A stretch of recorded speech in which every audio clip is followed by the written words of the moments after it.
Hello, आदाब, नमस्कार, good evening. कैसे हो आप सब? उम्मीद है अच्छे होंगे। आज की कहानी एक ऐसे लड़के की है जिसके ऊपर एक लड़की को सुसाइड के लिए उकसाने के लिए और उसका रेप करने के लिए चार्जेस बुक किए जाते हैं और उसे कोर्ट 10 साल और उम्र कैद की सजा सुनाता है और वो जेल के अंदर होता है। जेल के अंदर जब वो होता है और जब वो वहां से निकलता है तो वो एक आईएएस बन के निकलता है। कहानी आइए शुरू करते हैं। कहानी 2003 की है। एक लड़की होती है जिसका नाम होता है सुनीता। उम्र 21 साल और केमिस्ट्री की स्टूडेंट होती है। और जब वो केमिस्ट्री की स्टूडेंट होती है तो बीमार हो जाती है और कुछ वक्त के लिए वो ट्यूशन जा नहीं पाती। तो उसके जो ट्यूशन टीचर होते हैं, अशोक अमित उनका नाम होता है, वो जब रिकवर हो जाती है, ठीक हो जाती है, तो अपने ट्यूशन टीचर से कहती है कि सर, मैं अपने पढ़ाई में काफी पीछे हो गई हूँ, आप मेरे को एक्स्ट्रा टाइम में मेरे घर पर भी आके ट्यूशन दिया करें ताकि मैं अपना एग्जाम अच्छे से क्लियर कर सकूं। अशोक अमित जी राजी हो जाते हैं और उसके बाद उसके घर पर ट्यूशन देने जाने लगते हैं। इसी दौरान उन दोनों में नजदीकियां बढ़ जाती हैं और प्यार हो जाता है। प्यार होने के बाद दोनों रिलेशनशिप में आ जाते हैं और रिलेशनशिप में आने के बाद इसी तरह सब कुछ चलता रहता है। इन दोनों के रिश्ते के बारे में किसी को कुछ नहीं पता होता। फिर एक तारीख आती है 14 अप्रैल 2003। सुनीता अपने रूम में होती है अकेली और वो वहां सल्फाज की अधिक मात्रा में टेबलेट खा लेती है।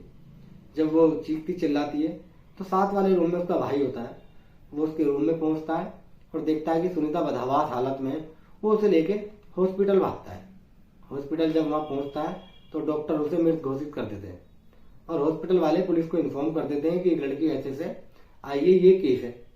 वो पुलिस आती है और सुनीता के भाई से पूछताछ करती है। सुनीता का भाई बताता है कि मेरी बहन ने मरने से पहले अपने ट्यूशन टीचर अशोक अमित का नाम लिया है। पुलिस अशोक अमित से मिलती है और उसे अरेस्ट कर लेती है। अरेस्ट करके उसे जेल भेज देती है और चार्जशीट कोर्ट में पेश कर देती है। उसके बाद लोअर कोर्ट अपना फैसला सुनाता है। लोअर कोर्ट अपने फैसले में कहता है कि आरोपी अशोक अमित को सुसाइड के लिए उकसाने के लिए 10 साल की सजा और रेप करने के आरोप के लिए उम्र कैद की सजा सुनाती है। वो इस अपनी सजा के खिलाफ हाई कोर्ट में चैलेंज करता है। उसके दौरान जब वो 1-2 साल ऐसे ही निकल जाते हैं और जब वो उसे पुलिस ने उठाया था, गिरफ्तार किया था, वो अपनी यूपीएससी की तैयारी कर रहा था। बच्चों को पढ़ाता भी था और अपने जो भी टाइम मिलता था उसमें यूपीएससी की तैयारी करता था। तो वो सोचता है कि क्यों ना दोबारा पढ़ाई शुरू की जाए। तो वो जेल प्रशासन से बात करता है और जेल प्रशासन इस बात की इजाजत दे देता है, क्योंकि जेल के अंदर लाइब्रेरी वगैरह भी होती है। वो और उस वक्त जेल के जो जेलर साहब थे वो थे सुनील गुप्ता जी। जेल प्रशासन उनसे कहता है कि हम तुम्हें बाहर जाने की तो इजाजत देंगे नहीं, जो भी आपको बुक वगैरह चाहिए वो हम यहीं लाके दे देंगे। फिर वो अपनी तैयारी यूपीएससी की शुरू करता है। इसी दौरान 2008 आती है। 2008 में उसका एग्जाम होता है वो यूपीएससी का और वो उस एग्जाम को क्लियर कर लेता है।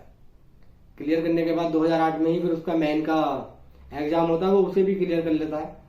और फिर वो 2008 की लास्ट में यूपीएससी का लास्ट इंटरव्यू देने जाता है, वो उसको भी क्लियर कर लेता है। और फिर वक्त आता है 2009 का। 2009 में उसका रिजल्ट आता है यूपीएससी का। वो उसको क्रैक नहीं करता है, मतलब क्लियर ही नहीं करता है, हाईएस्ट रैंक भी लाता है। हाईएस्ट रैंक लाने के बाद सब जेल प्रशासन भी बहुत खुश होता है कि भाई एक लड़का ऐसे से एक सुसाइड के लिए और एक उम्र रेप के लिए कन्विक्टेड था, अब वो एक यूपीएससी की तैयारी में एग्जाम पास कर चुका है। बड़ा टफ एग्जाम होता है। तो जेल प्रशासन बड़ा खुश होता है और जेल प्रशासन तय करता है कि इनने जो अपनी पिटीशन हाई कोर्ट में लगा रखी है, हम उसमें जो भी हेल्प होगी वो इसकी करेंगे।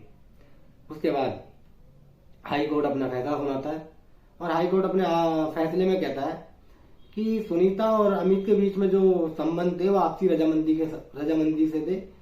अमित ने सुनीता के साथ किसी भी तरह की जबरदस्ती नहीं करी और किसी भी तरह का शादी का कमिटमेंट नहीं किया, इसलिए कोर्ट इसे बाइज्जत बरी करता है। कोर्ट उसे बरी कर देता है। बरी करने के बाद उसके बाद देश के अंदर जगह जगह से आवाजें उठती हैं। बुद्धिजीवी आवाज उठाते हैं, महिला आयोग आवाज उठाती हैं, लेडीज महिला संगठन आवाज उठाते हैं कि एक आरोपी जो एक लड़की को सुसाइड के लिए उकसाता है और उसका रेप करता है, उसे हाई कोर्ट ने बरी कर दिया। इस सब को देखते हुए NCW national commission of women supreme court में एक याचिका लगाता है और अपनी याचिका में कहता है कि एक आरोपी जिसका नाम अमित है, वो एक लड़की को सुसाइड के लिए और रेप करता है और उसे लोअर कोर्ट उम्र कैद की सजा और 10 साल की सजा सुनाता है और हाई कोर्ट उसे बरी कर देता है, केवल इसीलिए कि एक वो यूपीएससी का एग्जाम क्लियर कर लिया है।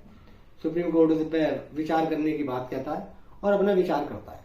विचार करने के दौरान वो अमित को और दिल्ली सरकार को और जेल प्रशासन दिल्ली पुलिस को एक एक नोटिस जारी करता है और नोटिस जारी करने के बाद 9 फरवरी 2010 को अपना फैसला सुनाता है।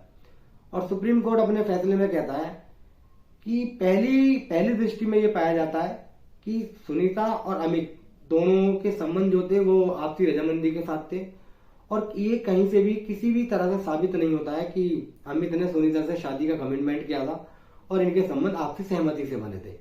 और सुप्रीम कोर्ट हाई कोर्ट के फैसले को बरकरार रखता है और वो एनसीडब्ल्यू के लिए कहता है कि एनसीडब्ल्यू महिला आयोग ना तो सुनीता की तरफ से और ना ही अमित की तरफ से डायरेक्ट पार्टी हो सकते हैं, क्यों ये क्रिमिनल केस है।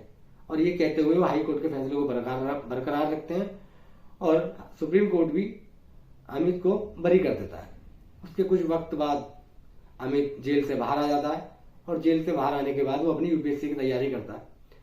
तो ये थी कहानी एक ऐसे लड़के की जिसके ऊपर एक सुसाइड का और एक लड़की के रेप का आरोप लगा, उसे 10 साल की उम्र कैद की सजा सुनाई और उसके बाद उसे हाई कोर्ट ने बरी कर दिया। और फिर वो अपनी यूपीएससी की तैयारी करता है, फिर उसको एग्जाम को क्लियर करता है, इंटरव्यू को क्लियर करता है और हाईएस्ट रैंक लाता है।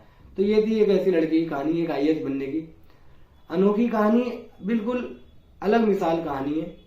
आपको ये कहानी कैसी लगी हमें कमेंट बॉक्स में बताएं और हमारे चैनल को सब्सक्राइब करें और बेल आइकन प्रेस करें ताकि आपको नोटिफिकेशन मिलती रहे। मिलते हैं कोई नई कहानी के साथ, तब तक के लिए शुक्रिया, बहुत बहुत शुक्रिया।